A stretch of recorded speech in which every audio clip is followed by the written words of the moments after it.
pessoal, agora a gente vai falar do adjunto adverbial. O adjunto adverbial a gente acaba estudando, entendendo ele bem quando a gente estuda os advérbios, né? Porque os advérbios sempre fazem esse papel de adjunto adverbial. O adjunto adverbial, basicamente, ele é o termo que expressa a circunstância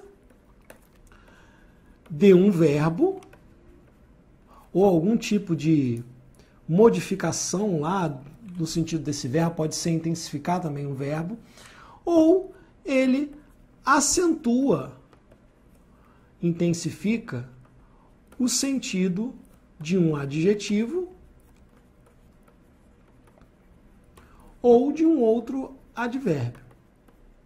Né? Situações como, aqui, trabalha muito, esse muito é um adjunto adverbial, muito bonita, intensifiquei um adjetivo, isso aqui também é um adjunto adverbial, muito próximo, muito perto, isso aqui são adjuntos, são advérbios também, né? Advérbios com ideia de lugar, que também estão sendo intensificados.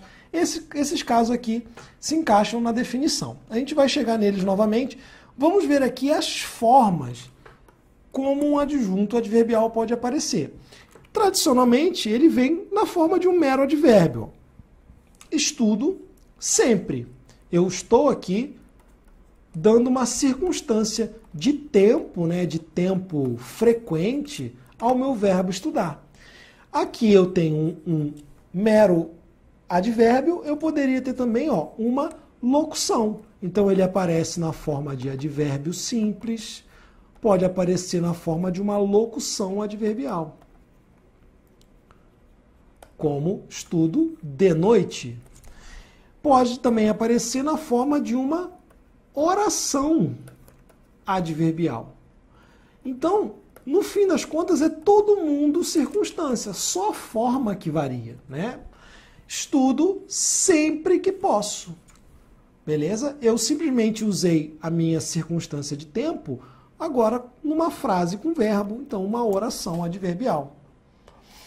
Ela é bastante estudiosa, então aqui eu tenho aquele caso que eu intensifico um adjetivo, e muito provavelmente vai passar. Eu tenho aqui, a intensificação de um advérbio, como eu mostrei aqui na definição.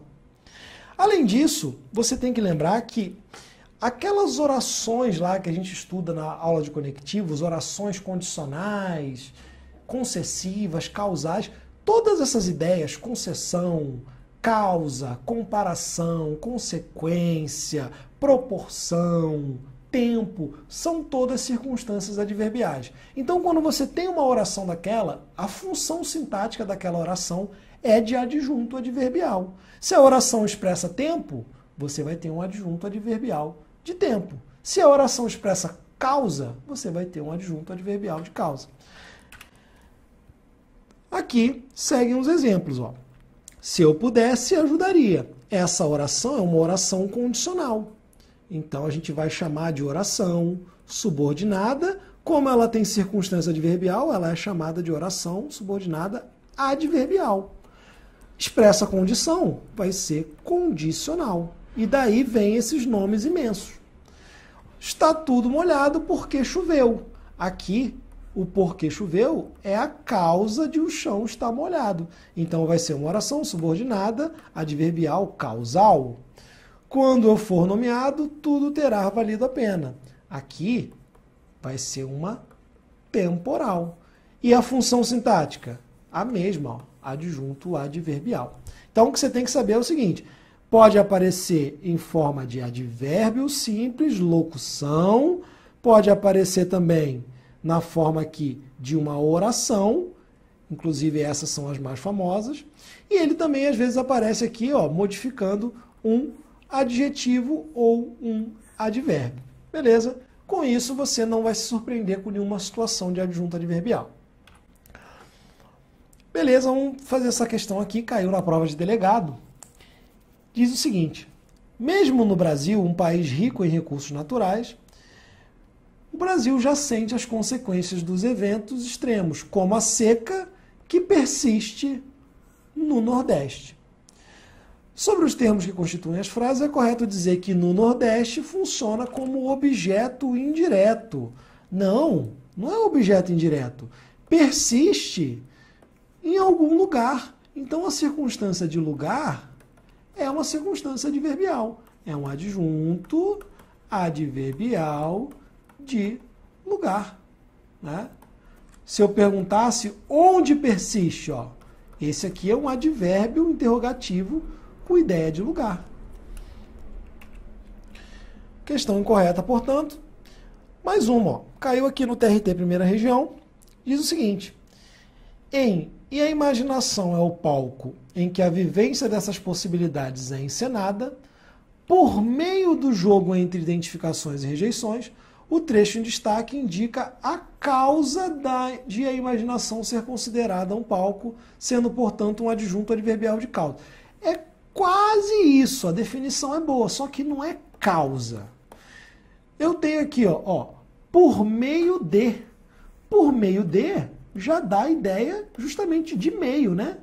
Por meio de vai ser um sentido de meio, um adjunto adverbial de meio. Por exemplo, ó, vivo de aluguéis. Vivo de aluguéis. Esse aqui é o meu meio de vida. Então, esse é um adjunto adverbial de meio, veio aqui na forma de uma locução. Aqui também, ó, veio na forma de uma locução. Por meio do jogo entre identificações e rejeições. Então, errada essa questão aí. A propósito, né, você não tem que tentar dar o nome de todos os adjuntos adverbiais do mundo, não. Você tem ali infinitas possibilidades. Ah, esses aí mais famosos, né, os das orações, tempo, lugar, dúvida, afirmação, mas existem muitos outros. O que você precisa reparar é que, olha, isso aqui de alguma forma está dizendo como aquele verbo foi praticado. Então, é uma circunstância daquele verbo.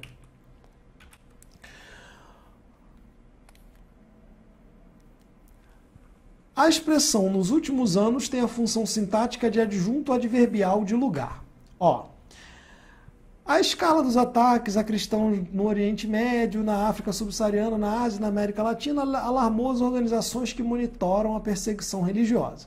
A maioria relata uma deterioração significativa nos últimos anos. Então, relata nos últimos anos aqui, ó, adjunto adverbial de tempo, gente. Anos com ideia de lugar, né? Só se fosse anos-luz, né? Que fosse ideia de distância, no máximo, mas com certeza não é de lugar.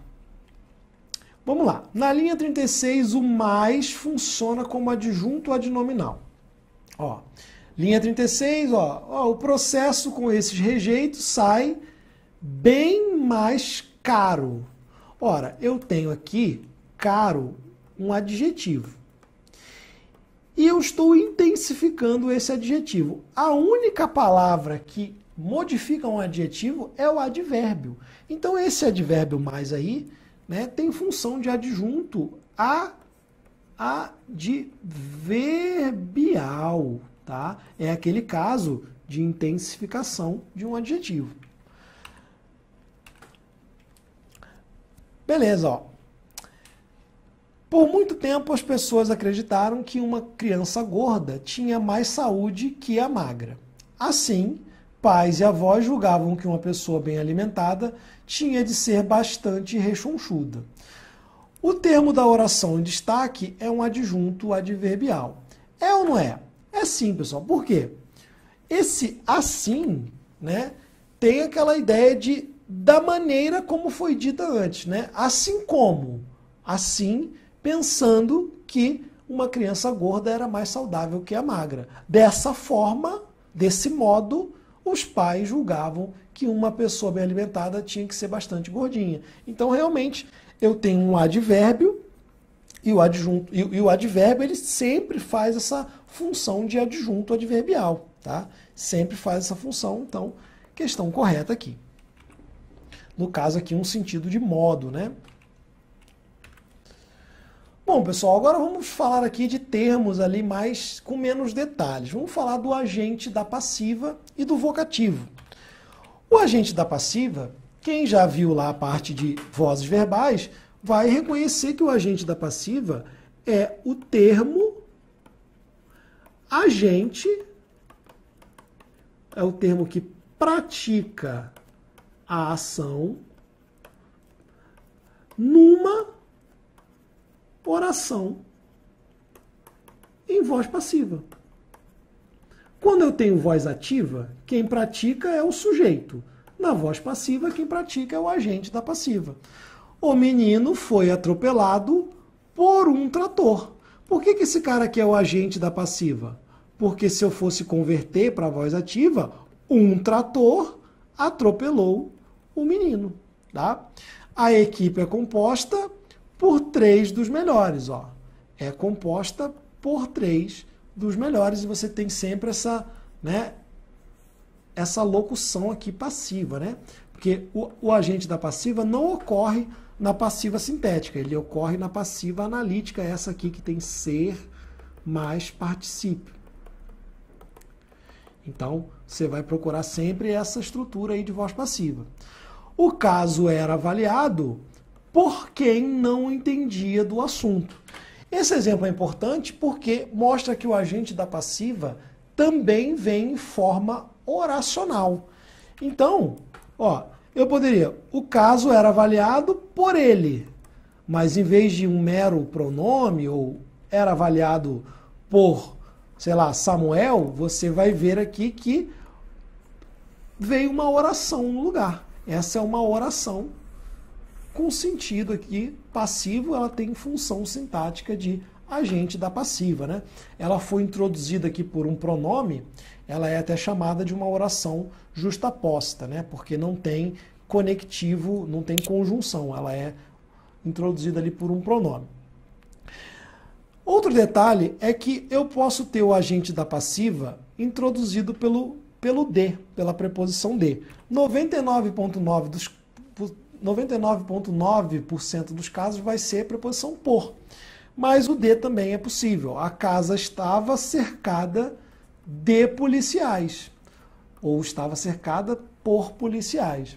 Lembrando que o verbo estar também pode participar da locução verbal, né? Quando você tem essa ideia passiva clássica, né? Bem clara de que os policiais cercaram a casa. Normalmente o verbo que vem é o ser. A verdade era deles desconhecida, né? Era desconhecida por eles, mais um exemplo de D na voz passiva. Tranquilo? Então vamos resolver aqui uma questãozinha nova. São exemplos de uma mesma função sintática os elementos sublinhados no segmento. Toneladas de acontecimentos estão cimentadas pela força do lirismo. Ora, o termo inteiro pela força do lirismo é agente da passiva. Porque se você fosse converter para a voz ativa, seria a força do lirismo cimenta, né, soterra toneladas de acontecimentos. Então esse cara aqui é agente da passiva. E acontecimentos? Acontecimentos sozinho não é nada. De acontecimentos é um determinante aqui de toneladas, né? Ele inteiro. Mas com certeza não é voz passiva. Então, assim, essa questão aqui não tinha dificuldade nenhuma.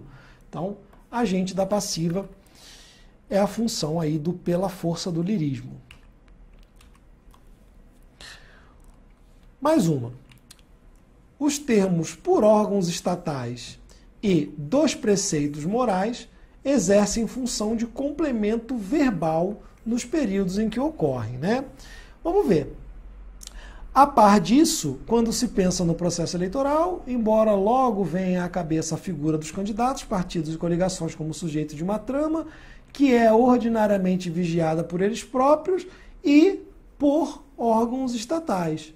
Então, a trama é vigiada, eu tenho aqui, ó, locução passiva, eu tenho locução passiva, é vigiada por quem? Por eles próprios e por órgãos estatais. Então, esse cara aqui é um agente da passiva. Se eu convertesse, órgãos estatais vigiam sujeitos de uma trama, né? Ou vigiam uma trama. No segundo caso, vamos ver qual é a função. Ademais, em segundo plano, tal atribuição fiscalizatória advém dos preceitos morais que impõem a necessidade de contenção dos vícios eleitorais. Aqui, ó, advém de preceitos. Aqui é só um mero objeto indireto. Então, aqui sim é complemento. No primeiro caso era agente da passiva, então não são a mesma função, o item errado. Mais uma aqui recente, ó. Analise a frase. Você acredita que nossos destinos são controlados pelas estrelas? E julgue o item a seguir. Pelas estrelas atua sintaticamente como complemento verbal. Olha só, é a mesma coisa, mesma banca diferente, concurso diferente, mas é a mesma pergunta. Ora, pelas estrelas é agente da passiva. Nem vou fazer suspense. Por quê? Ó, as estrelas controlam nossos destinos, seria a forma de voz ativa. Como aqui eu tenho uma sentença em voz passiva, porque eu tenho a locução ser mais particípio aqui, que indica, esfrega na minha cara que isso é voz passiva, esse cara vai ser o agente da passiva. Tá bom? Então, sem muitos mistérios aqui na voz passiva, isso aí é suficiente.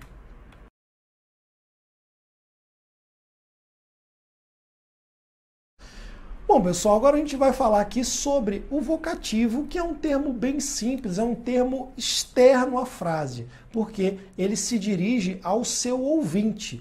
Vocativo vem de evocar, de chamar, é um chamamento ao interlocutor, quem te ouve, quem te lê, o destinatário da sua mensagem. E a característica principal desse termo é vir sempre marcado por pontuação, por vírgulas. Por exemplo, não diga isso, meu senhor. Ora, eu estou falando com essa pessoa e eu chamo, evoco o meu ouvinte, né, como meu senhor. Não diga isso, vírgula, meu senhor. Mãe, quero jantar. Ó, estou falando com a minha mãe, é meu ouvinte. A vida, Maria, não passa de um dia. Aí é o verso do Olha Maria aí do Chico Buarque. A vida, Maria, não passa de um dia. Então esse aqui é o meu vocativo. Ele vem sempre com vírgula, vindo no final, vindo no começo, vindo no meio, mesmo que na fala não haja essa, né, essa pausa clássica, beleza? Então, questãozinha aqui, ó. Caiu na prova da Consulplan. Dentre os termos ou orações sublinhados a seguir, exerce função sintática diferente dos demais, a gente vai ver, ó. Por coincidência, a letra do Chico Buarque, né? Aqui está 42 graus, o sol nunca mais vai se pôr. Então, o sol é sujeito aqui. Eu tenho saudades da nossa canção, sujeito também. Saudades de roça e sertão. Bom mesmo é ter um caminhão. Ora, ter um caminhão aqui também é sujeito. Por quê? Ter um caminhão é bom. Ter um caminhão é bom mesmo. Então é só um sujeito que está invertido, tá? Cuidado. Felipe, não é predicativo porque veio depois do verbo de ligação? Aí o sujeito ia ser o quê? Ia ser bom? Não, pô, só está invertido. Bom mesmo é ter um caminhão, vírgula, meu amor. Ó, eu estou falando com o meu amor aqui, ó. Meu amor, bom mesmo é ter um caminhão. Então, o último, meu amor, é vocativo, tá? Então, somente aqui a C é diferente. Vocativo e os demais sujeito. Mais uma, ó. O termo sublinhado apresenta-se entre vírgulas porque trata-se de. Né? Nem é correto esse uso aqui de trata-se de com sujeito. Né? Mas, vamos lá. Não lhe parece, caro leitor, que tais expressões apontam na direção de que a família decidiu entortar? Caro leitor é o meu ouvinte, é o meu interlocutor. No caso aqui é o meu leitor, não me ouve, ele me lê. Esse termo veio entre vírgulas porque é um vocativo gabarito, portanto, letra A. Então, com isso a gente fecha aqui uma visão detalhada das principais, de todas as funções sintáticas, com as principais formas como aparecem, inclusive nos seus níveis ali mais altos de cobrança. Então você está pronto aqui para tudo. Grande abraço, vou ficando por aqui, espero que vocês tenham aí gostado, aprendido aí as funções como vocês talvez não tenham conseguido antes.